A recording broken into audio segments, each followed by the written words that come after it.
Good morning, good morning, good morning, good morning. Oh, it's always the crazy hair. Good morning, good morning. It's amazing. Ooh, it's amazing how you can look in the mirror and it seems all right, but then when you get up close to the camera, you notice everything. I think I'll just push that back a little bit. There you go. Sharing with you openly and candidly about what's been happening in my home. I have two adolescent children, and they both have very different sensory needs. And I'm anticipating that they're going to be at home for a little bit longer. So they're just doing their online schooling right now, and I'm starting to become aware of how dysregulated some of the patterns have been for them. And I have been particularly looking at the sensory worldview of my family and how that is being met in at home and how it's not being met, because the issue is now that they are predominantly at home, they're not having an opportunity to interact with the world and get some of their sensory needs or get some of their or be able to avoid some of the sensory issues that they may have. And so being cooped up at home in a way also means that the home environment may aggravate or may not be meeting some of those sensory needs. So sensory issues are particularly important for kids who have neurotypical or atypical patterns, but in general, it's actually quite a helpful lens to look at when we're thinking about anxiety and emotional regulation. So some kids are going to be sensory seeking, or actually, let's just say some human beings, shall we? It's not just about children. And some of us are going to be sensory avoiding, and some of us have got a mix of that profile. So for those of us who are sensory seeking, we actually really appreciate having sensory input. So different things to stimulate our vision, different things to smell, different things that we like to hear, different things to taste, different things to touch.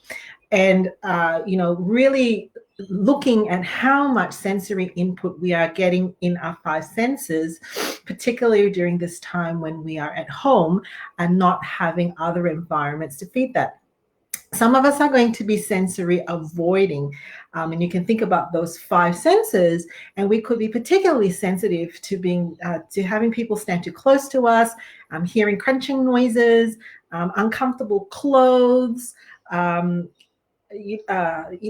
textures and tastes of food that we're not comfortable with, certain noises that really, and when we're all living under the one roof pretty much 24/7, sensory of those of us who avoid sensory input can be particularly aggravated as well. For some of us, we may also really appreciate a type of input that gives us pleasure, a tight hug, being wrapped around in a blanket, and for some of us, actually having a feeling of, pulling up on our muscles, pulling down. It gives us different sensory input. And one of the things that I've been looking at home is understanding and actually inquiring into what everybody's sensory needs are. So a couple of things that we've been building at home for ourselves. We've got the candles going at night now, just as a sensory input for vision, also getting a focal point away from screens and away from looking at things closely. I've got the smells going as well around the different places of the house, sometimes alternating with having flowers, depends on your allergies. Lotions that are available for us to put on ourselves. And of course, the thing that has become very, very popular these days, diffusers going as well. We're working on touch now. I've got the ingredients to make the homemade Play-Doh, although I don't know how that's going to go. But we have certainly brought out the cushions and the blankets, and I've actually brought the wheat bags out as well. Those weighted, heated things, or actually reminds me, I probably could get the water bottles out as well, for when we're actually seeking to have a little bit of a weight or that kind of input for ourselves where we're feeling held in going as well. So The reason why I wanted to raise this is because I wanted to talk about particularly being aware that have you noticed that you might be snacking a little bit more as well?